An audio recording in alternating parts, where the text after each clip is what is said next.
Hi there. Today we're going to be talking about financing terms. And since this is a new agent training course, please do not let any of this be interpreted as me insulting your intelligence if I explain something to you that you obviously already know. But I'm just going to make sure I go through most of the financing terms so that you can speak knowledgeably. And when your clients ask you questions, you're not having to fake that you know what that is before you run and get the answer. So we're not going to really deep dive on any of these, but I just want to make sure you have a good working understanding and working language about financing terms. So the very first thing I want to say is I am not a lending expert. I will never be a lending expert. I am not a loan officer. I am not in the mortgage business. And that is what I tell my buyers when they start asking me questions that are really more appropriate to be asked to a lender. I have a great working relationship with many lenders, and that is going to be a great tool in your toolkit is to have these lenders you can reach out to. Perfect example is an agent called me yesterday to say, Ashley, we're in real trouble. My buyer has been trying to get loan approval through XYZ Bank in Florida for weeks and weeks. We were supposed to close 3 weeks ago, and the mortgage company just keeps giving us the runaround. They will not move us to the top of the stack, and the seller's getting tired of it. The seller obviously has a termination right at any point because we've not been granted as the buyer the final loan approval. One of the few termination rights the seller has in the purchase agreement is the buyer will have final loan approval by X date. That is in clause 13. And the seller can terminate if final loan approval has not been issued. So my poor buyer's agent is worried, how much longer does this seller need to wait? And so my recommendation to them, my agent, the buyer's agent, was call your lender contacts here in town. I asked the buyer's agent, is this an FHA or conventional loan? And he told me it's an FHA loan. I said, great. Because it's an FHA loan, maybe a new lender can use that same appraisal. So call your local lender contacts that you're friendly with and ask them, hey, what would be your turnaround time? And can you use an FHA appraisal that's already been completed if it's less than 30 days old? So he was going to call some local lenders, and if they can hit the ground running with that appraisal, they may be able to close this thing in 2 weeks. And so then you can go to the seller through the listing agent and say, listen, not an ideal case here. I really wish we would just get final loan approval and move to closing, but I have no confidence in this lender who has been working this file. So here's plan B. Would you let me move it to Movement Mortgage Freedom First, whoever the lender in town is that has told you they can close this in 2 weeks and use the FHA appraisal? Here's my game plan. I know it means we're not going to close for another 2 weeks or 3 weeks, but I have it on good authority. It will close. We will actually be moving towards closing. I have no confidence in this current mortgage company. So it's important to have those local relationships with lenders so that you can call in favors like that. You can call them and just ask them a question, and certainly like us, I don't mind taking questions and answering questions. They don't mind either. I had a lender reach out to me yesterday and say, hey, what termite company are you using? I need one quick. And I was able to provide them a resource and say, use my name, ask them if they can get out there this week.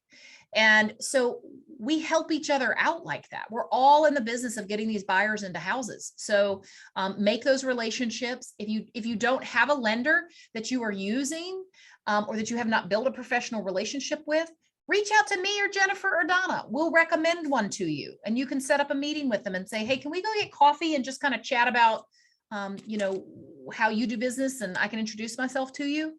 They would climb all over themselves for that. Lenders need business too. Lenders are happy to make and build rapport with an agent who's obviously going to send them buyers. So let's talk about the financing terms that you're likely going to run across while you're doing business. The first one is down payment. So down payment is what is going to be required for the buyer to bring to closing as essentially their skin in the game. 100% financing is quite rare these days. That would be where a buyer has to bring $0 to closing. There are a few of those. VA will still do some of those. Sometimes that's because you're taking out a first and a second. You're maybe taking out an 80% loan and a 20% loan, and there's a first mortgage and a second mortgage. There are still some of those programs. They're not as common as they used to be. So down payment is the money the buyer is bringing as a down payment on the property that is credited towards purchasing the home. So if they are bringing a 10% down payment, the loan amount then is only going to be 90% of that purchase price. So they're taking out a loan for 90% of the purchase price and bringing 10% of the purchase price as their down payment to closing. So a buyer most often is going to be bringing down payment and closing costs to the closing table. Now, if they have already placed an earnest money deposit, our next term, if they've already placed an earnest money deposit as part of the purchase agreement, that earnest money deposit can be applied towards their closing costs, or it can be applied towards their down payment. So it essentially is just a payment that's been made ahead of time that'll be credited to the buyer at closing. PMI or MIP. So to further that conversation, if the buyer is putting down a small down payment, the mortgage company may say, you know what, Terry, I don't think you're putting down enough money for me, the mortgage company, to feel confident that you wouldn't let this house go into foreclosure easily. Terry, the buyer, you're doing a 100% loan or a 95% loan. So you've only got about $3,000 wrapped up in this transaction. If you get into financial straits, you may just let this house go into foreclosure. And me, the mortgage company, I don't want the house back. I don't want to have to, have to worry about liquidating this property, going into foreclosure proceedings, evicting you. I don't want to do all of that. So because Terry, the buyer, you want to take out a 95% loan, I'm going to make you, as part of your condition of your mortgage that I'm going to give you, I'm going to make you pay private mortgage insurance or mortgage insurance premium. You could hear it called PMI or MIP. What that is Terry, the buyer, is now going to be paying a fee every month, usually around a couple of $100s, which is an insurance policy that benefits the mortgage company. So PMI, MIP is extra money the mortgage company gets every month in case you go belly up, in case the buyer gets foreclosed on. Now, sometimes that's worth it to a buyer. And in the case of someone I was talking to yesterday, they could have brought a bigger down payment and skipped the private mortgage insurance, but they want to they want to build a house. So they already know they're only going to live in this house 2 years. In 2 years, they're going to be able to avoid capital gains tax when they sell it, because you have to reside in the property for 2 years. In 2 years, they will have broken ground and completed their new construction home. So the private mortgage insurance was only going to be about $120 a month. So for 2 years, this buyer is willing to pay $120 a month in order to bring a very small, minimal down payment to purchase this home, because that allows them to keep 30 grand in the bank to put towards building their home. So in this case, spending $120 a month for 2 years was a better deal than having to sock every ounce of their savings into the purchase of this home, because also they know they're going to get out of this mortgage product in 2 years. So it really depends on what your goals are. When my husband and myself bought a foreclosure as our forever home 5 years ago, we did a 203K loan, and that's one of the ones we'll talk about here. They're not very common right now. They'll come back, but it is a renovation loan. So when we took out our 203K loan, we were doing every ounce of this house: new water main from the street, new electrical, new plumbing, new drywall. We gutted the house, some new flooring, new fixtures, everything, because this house was rough, y'all. So because we had to borrow so much of the future value of the home in a 203K loan, the appraiser comes in and a HUD consultant comes in when it's a big project, and the HUD consultant comes in to make sure They are the eyes for the bank. They come in to make sure the contractor has done all the work that was required, all the work that was promised. And if they said that they're going to do a backsplash and they said that they're going to do granite countertops, it better not be butcher block countertops when they get in there, because the bank gave me money to do granite countertops. So the HUD consultant is going to go in there and have to sign off on everything. And the contractor doesn't get their their payment, unless the HUD consultant says, yep, thumbs up, you did everything you said you were going to do. You completed as much as you said you were going to complete.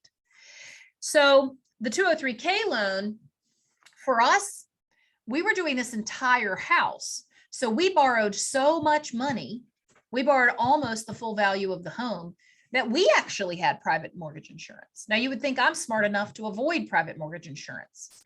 But in this case, I was socking every ounce of savings we had into buying fixtures and upgrading fixtures in the house and doing some unexpected things that came up. Now, when you're doing a large 203K loan project, they're going to loan you that amount, but whatever you are saying you need to borrow, they're going to make you be eligible to borrow that much plus 10%. And the 10% is called a contingency fund, because we didn't know we were going to need to run a new water line from the street. Well, that was $2,500. We had no idea we were going to have to do that, but they found a leak somewhere. And when we went to trace the leak, we found out that our main water line hooked up 4 houses up the street. So we were going to have to dig up the driveways potentially of 3 or 4 of our neighbors to even track down this leak. Or we could spend $2,500 and do a new connection at the city at the street. So obviously we picked a $2,500, plus we hadn't even moved in yet. I did not want it to be, hey there, we're your new neighbors. Also, we're going to tear up your driveway. But I promise it's going to look good after. That is not how I wanted to meet my neighbors. So the contingency fund took care of that $2,500 water main expense that we were not expecting. So we ended up with private mortgage insurance, but I knew when we completed that project, we were going to refinance as soon as we could.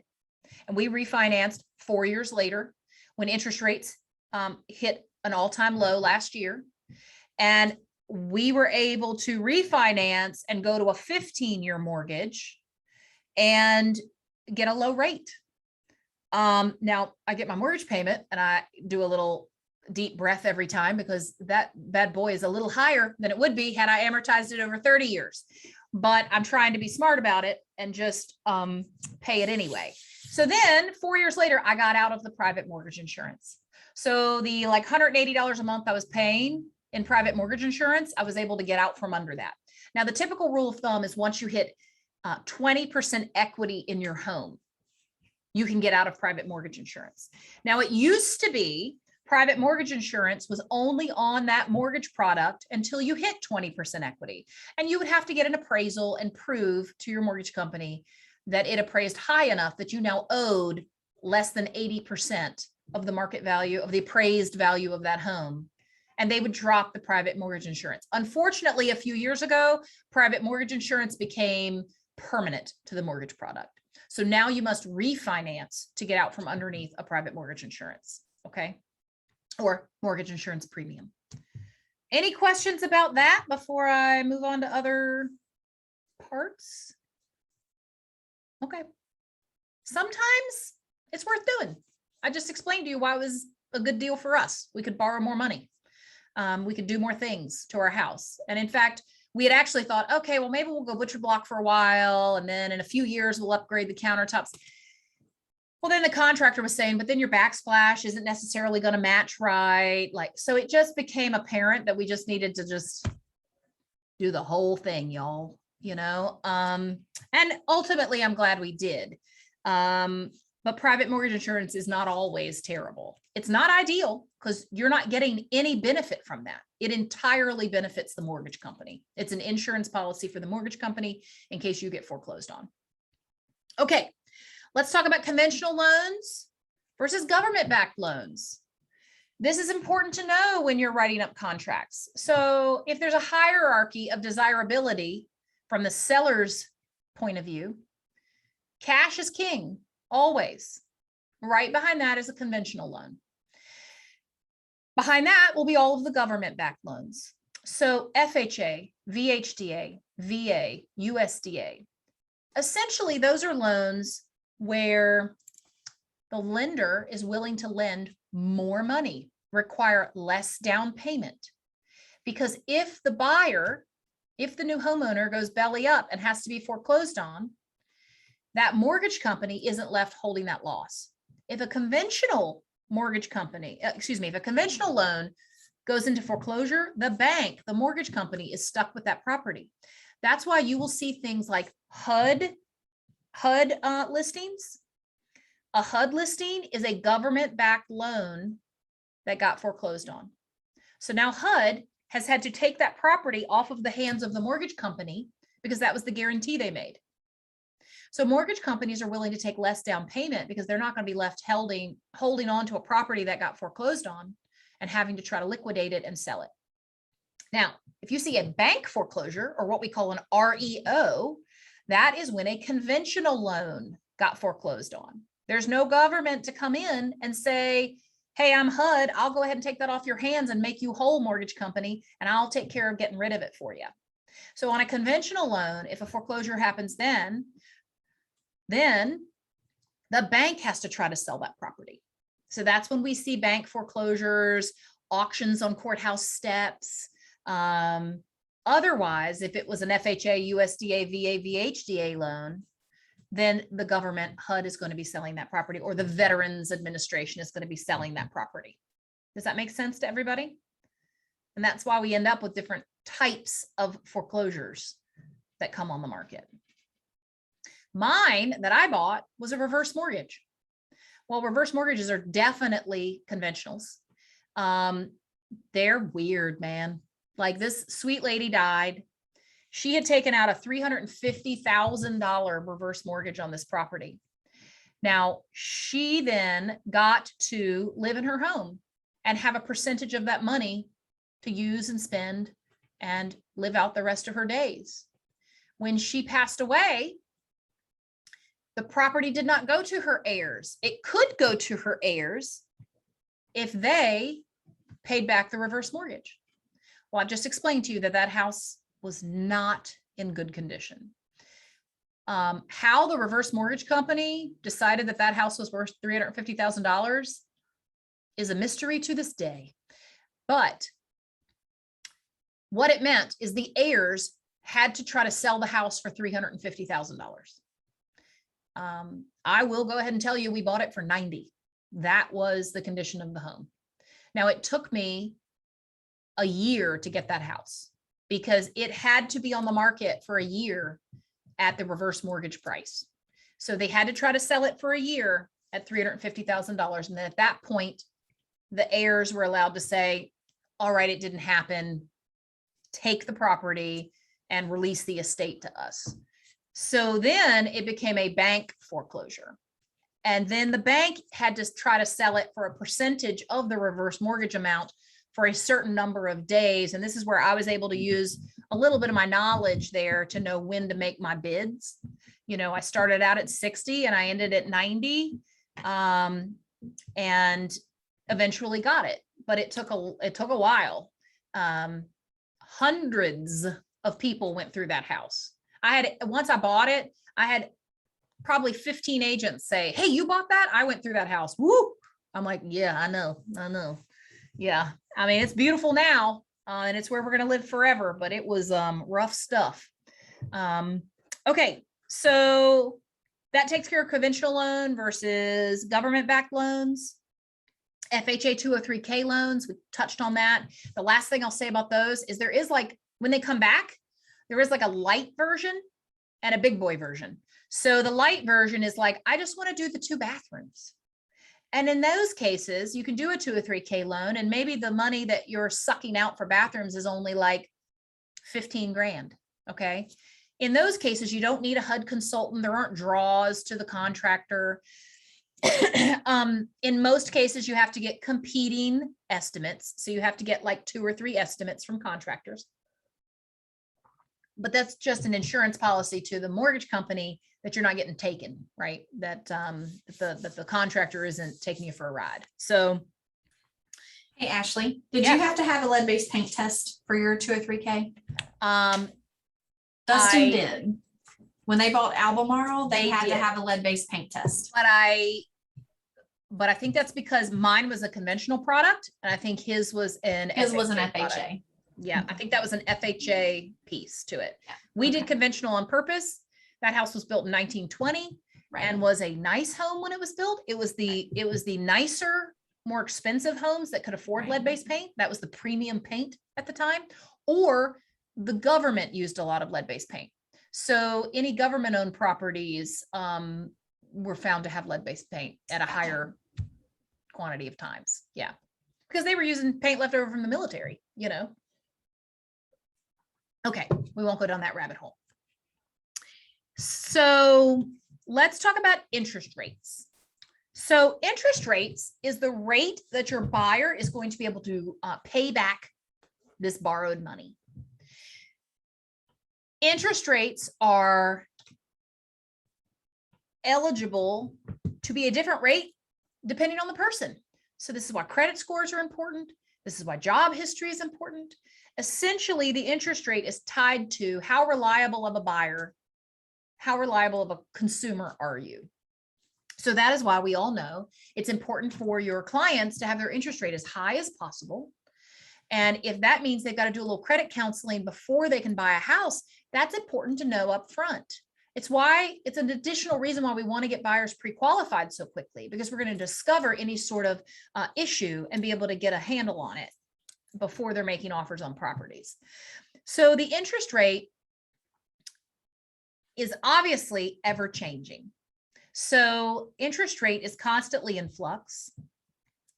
Different mortgage companies can quote different interest rates, but that's not really a true picture of what all the expenses will be. Perhaps they're quoting a slightly lower interest rate, but their fees are going to be higher. It just depends. And it is hard to shop around interest rates, in my opinion, for just a lay person. I tend to advise my buyers instead, it's important to use a lender that you feel is reputable and is going to do an excellent job for you. I am not opposed to mortgage companies making money. I'm not opposed to loan originators making money, but I think there's a point at which it's too much money, you know? So at least educate your buyer on interest rates and have them maybe call 2 lenders and get rates, get quotes, get estimates, but try to not just have them get an interest rate. Say, could you please get a good faith estimate from the lender? And then let's set those side by side. That way we can look at what closing costs will be, what loan origination fees will be, all of that. Also, it's important to know that on the settlement statement, there will basically be a little report card. It'll be, this is what the lender quoted. This is what it ended up being. There should not be much discrepancy there. If they said it was going to be $5,400, it should be within a couple of $100s of that one way or the other. You should not see major fluctuations between what the lender quoted and what it ended up being. And if you see a lender having that happen repeatedly with your clients, you need to find a new lender because they're not estimating properly, or they're giving teaser estimates. Okay. And that's not what it ends up being. So that's just some of our due diligence as a buyer's agent to look at those settlement statements. When I sit at settlement, I'm looking to make sure nothing looks awry. And I'm looking at that report card on the lender on the back page. I want to see that they were within a stone's throw of what their estimate was. Now, every once in a while, something like a fluke will come up and there's an expense we weren't expecting. But for most parts, that there should not be much flux there in what they estimated and what it ended up being. So let's get on to a buy down point. So a buy down point is where you pay as a buyer some prepaid interest. And that prepaid interest is going to buy your rate down. So when we just refinanced and went to a 15-year mortgage, I actually did one buy down point too. I paid some, I forget how much it was, a couple of $1,000s to do a buy down point because I wanted to get that interest rate to 2.5% for the term of the 15 years. So to me, it was worth doing to pay a couple of $1,000s in prepaid interest for that mortgage company to say, all right, we'll give you 2.5%. And I was thrilled because I don't know that I'm ever going to see 2.5% interest ever again. And then of course I had buyer's remorse and I was like, I probably should have done 30 years because who's going to ever loan me money that cheap? But then I remembered I'm also 48 years old. I would like to eventually not have a mortgage. So then I'm very wishy-washy back and forth. I can justify either of my decision paths. But a buy down point is essentially that. And when you're filling out the financing information on the purchase agreement, I want you to fully fill out that financing section.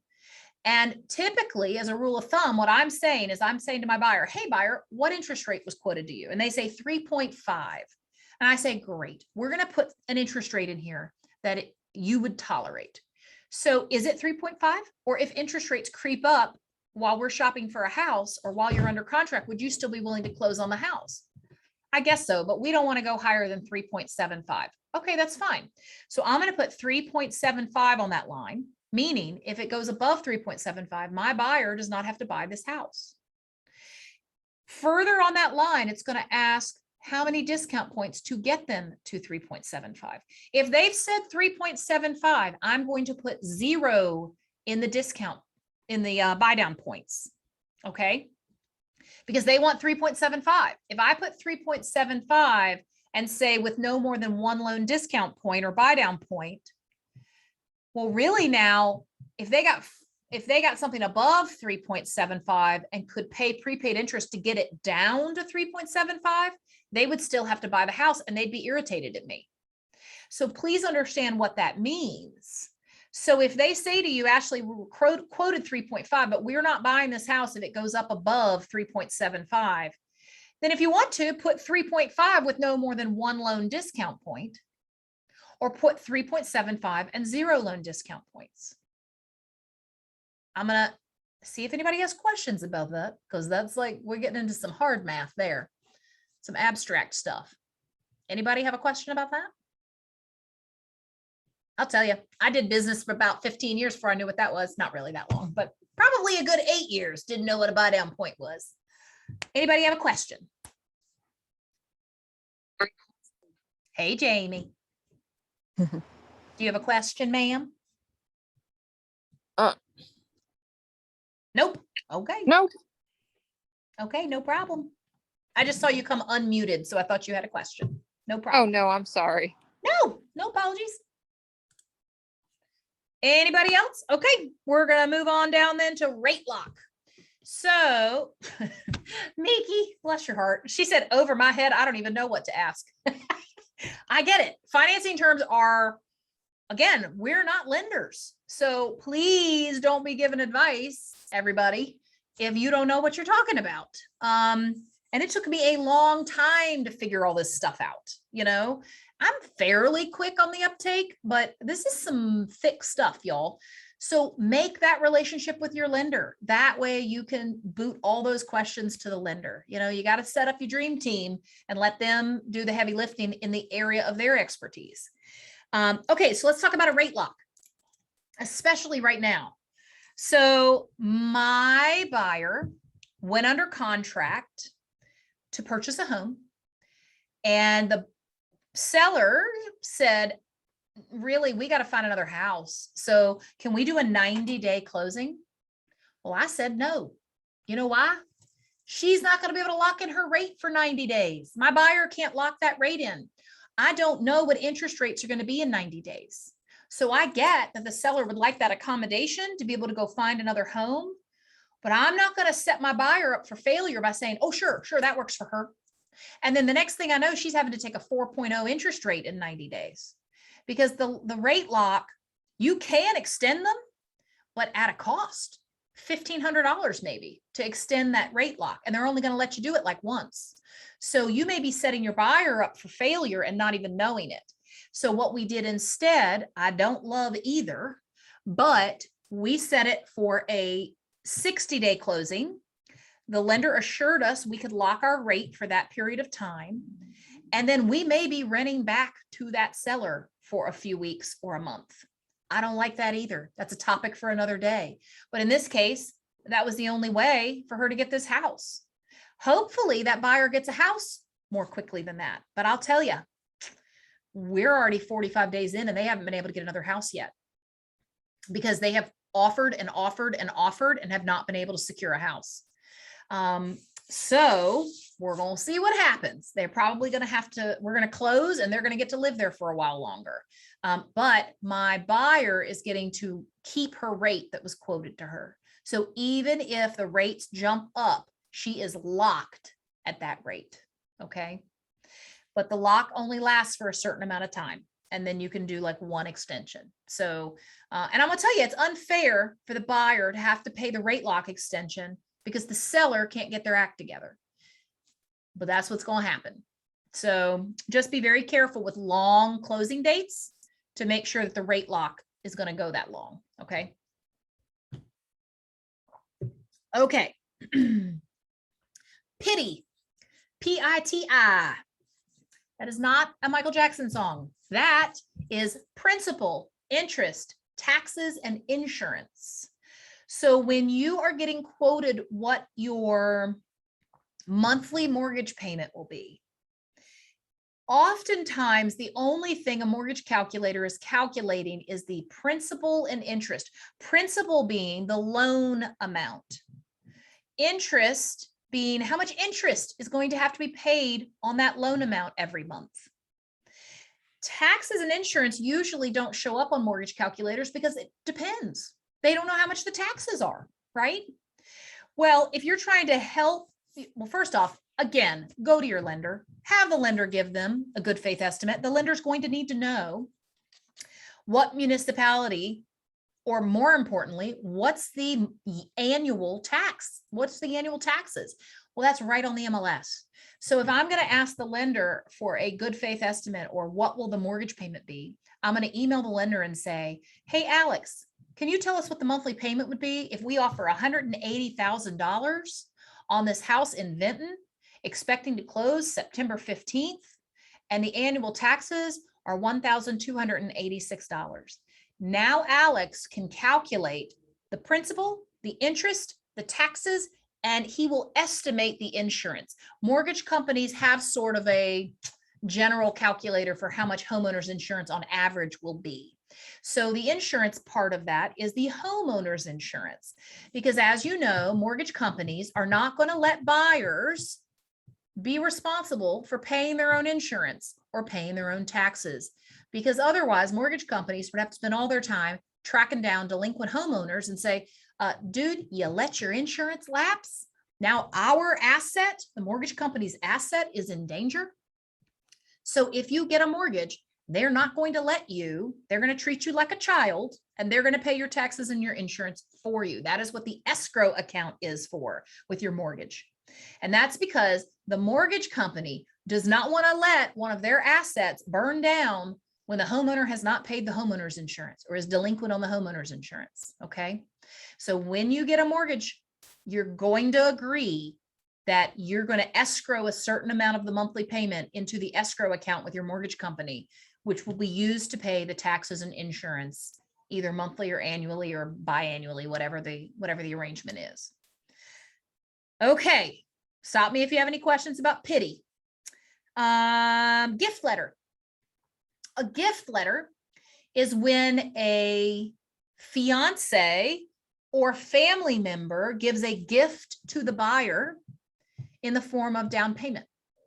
So in some loan products, you may receive a gift. Otherwise, your down payment as the buyer must be seasoned in your account. Seasoned means it has belonged to you, the buyer, in your bank account for a certain amount of time. So seasoned means that lender can now with confidence say that money is yours. It can't be, oh, well, $10,000 just got deposited into my bank account last week. Can I use that for my down payment? No, you may not. Or yes, you may, but we're going to have to wait another 30 days or 45 days. Okay. Because they want to make sure that is your money. If it is not your money, you're going to have to get a gift letter from a family member or a fiance that says, this is a gift. I do not expect payment back. My grandchild may have it forever. Okay. Lenders will give you all of the instructions on whether the mortgage product the buyer is looking for is eligible to use a gift letter or gift funds or not. Don't assume that you can do gift funds with a gift letter. That is a question for the lender. Most importantly, it's important to know what you know and what you don't know. So I understand what a gift letter and gift funds are. I have no way of knowing whether my buyer or the mortgage product they're using is eligible to take advantage of that type of gift. Okay. All right. An underwriter and an originator. Those are two separate roles at a mortgage company. The originator is the person who is originating that loan and ultimately charging an origination fee. Okay. So this is the person who's taking the application and going to be working with the buyer and speaking with the buyer. The buyer is likely never going to speak to the underwriter. You are likely never going to speak to an underwriter. Those are, bless their hearts, just some little robot people all day long doing underwriting. Underwriting is the process by which the mortgage company does their due diligence that this buyer is eligible for this product and is a good person to loan to. So the underwriter is the one who's going to be saying, all right, let me see some tax returns for the last 2 years. I want to see your last 2 check stubs. I want to see your divorce decree. I want to see your marriage certificate. There is all sorts of stuff an underwriter may want to see. And a good underwriter is going to let you know upfront what all those items are and give you a complete list. A frustrating underwriter is one who every other day has one more thing they're asking for, and then one more thing they're asking for. And then, hey, can I have your high school diploma? You know, I mean, sometimes it is borderline ridiculous what the underwriter is looking for. So the underwriter moves at their own speed. I would like to tell you that every single underwriter works quickly. Well, I'd also like to tell you that every single agent does everything quickly, but that's just not true. They're people as well. So it is most important, again, to have that working relationship with your local lender who enjoys their own team, has team members on their team that work quickly and get to things quickly. Okay. I will not ever stop talking about the importance of working a local lending relationship. Okay. If you're working with someone outside of the area or somewhere else in the nation, they're probably never going to get repeat business from you. So they don't have a high motivation point to do a superb job because they're probably not going to ever get another referral from you ever. A local lender, their bread and butter is local agents. So you're going to want to, again, work those local relationships. Let's talk about clear to close. There is a misnomer that when you get clear to close, sweet, let's slide into the closing table in the next hour. Clear to close is a lending term. It is not a closing office or even real estate term. Clear to close means the underwriter is finished. The underwriter has documented everything they want to document, but they reserve the right to check that nothing has changed even up to the day of closing. Because you can imagine if a closing is supposed to happen on a Friday, let's say a closing is supposed to happen tomorrow, and the closing gets pushed. Well, you know, Monday's a holiday. It's going to get pushed to Tuesday. So that underwriter, that may trigger the underwriter that they're required due to their own company policies on Tuesday morning to say, hey, I got to call the HR department at the buyer's job and double check that they're still employed. That is their right to verify that information. Maybe they do, maybe they don't. So tell your buyers, change nothing. Do nothing, buy nothing. And I had one. Oh God. I had one where they took out a huge line of credit at like a Best Buy to do Christmas shopping. And this is right before closing. And the underwriter pulled their credit one more time, saw that huge line of credit that just got opened, and they were not able to close. I'm guessing they had a real nice Christmas, but they were probably crying. And I had told them, not to do anything. Don't open up a line of credit with a furniture company. If anyone offers you 0% financing for 6 months, say no. Say, I'll be back next week. Okay. Those are opening up lines of credit. I can't tell you how many Crate and Barrel wants me to open up a Crate and Barrel credit card. Don't do it. These are lines of credit. If you are purchasing a home, and I had a salesperson at Crate and Barrel kind of, asked me about 3 times. And finally I said, listen, I'm refinancing. I'm not messing with my credit right now. Thank you. But no, I don't even want the flyer. Sell me these plates, please. I would like to give you my cash. Would you please take that? So you may want to educate your buyers on what those offers are when they're checking out at stores. Okay. This is all buyer education. They don't know. Okay. They're looking to you to guide them correctly. All right. So clear to close is Underwriter is finished. That does not mean start driving to the closing office. Okay.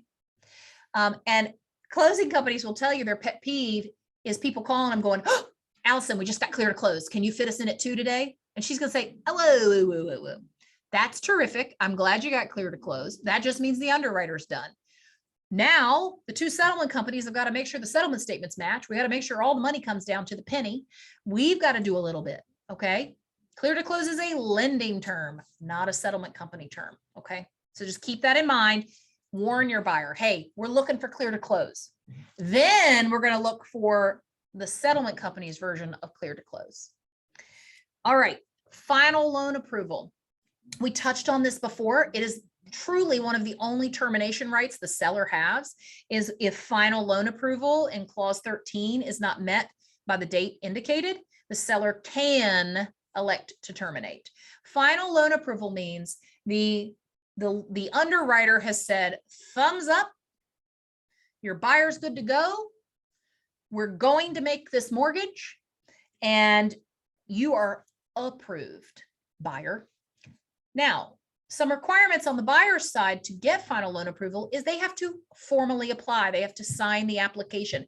They have to provide tax documents, pay stubs, all sorts of stuff. Okay. They're not going to give final loan approval until they have run you through the gamut. They may not have gone through all the conditions of the loan, but they're making sure the buyer is who the buyer said they were. They do work where they said they work. They do have pay stubs to verify that. Their paycheck, because a buyer may have told you, oh yeah, my take-home pay is $5,000 a month. Well, when you find out later, $1,500 of that $5,000 is a bonus every month if they work a certain number of hours of overtime. Well, the lender may not use that bonus money the same way same way they would use the salaried money. So there may be a different algorithm for that, and they may not qualify. And oftentimes we'll see that a buyer doesn't qualify for what they thought they were going to qualify for once they actually explain how they're paid. So just please keep that in mind too. All right, that's the end of my financing terms. Who has any questions about any of that? I can't believe I did financing terms for 50 minutes, y'all. But who's got questions? Anything to add? A term I forgot? Anything? Okay, well, I'm going to stop recording, but don't sign off yet.